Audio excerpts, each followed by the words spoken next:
Welcome to the banker lamp. Please enjoy the video. You start by powering the Surface Pro 3 off and removing the type cover. This prevents shorts and lets you work cleanly. Next, use a suction cup at the glass edge and insert a plastic pick to pry the bezel. Slow, steady pressure prevents cracking. While you pry, rotate between slots so adhesive loosens evenly. Once the bezel is partially free, keep the unit level to avoid stress on the LCD cable, and set up a small magnetic tray for screws so you do not lose them. You now remove the bracket screws holding the screen. Make sure to track which screws came from which hole since some lengths differ.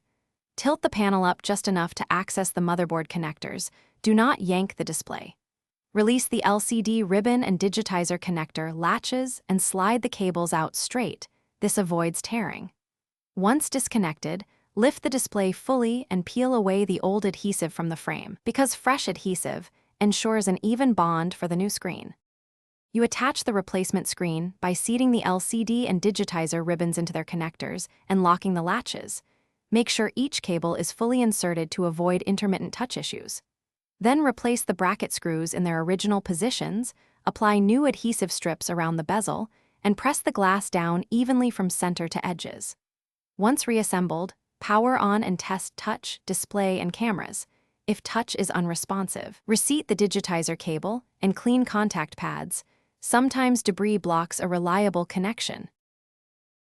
Thanks for watching. If this was helpful, leave a like and consider subscribing. See you next time.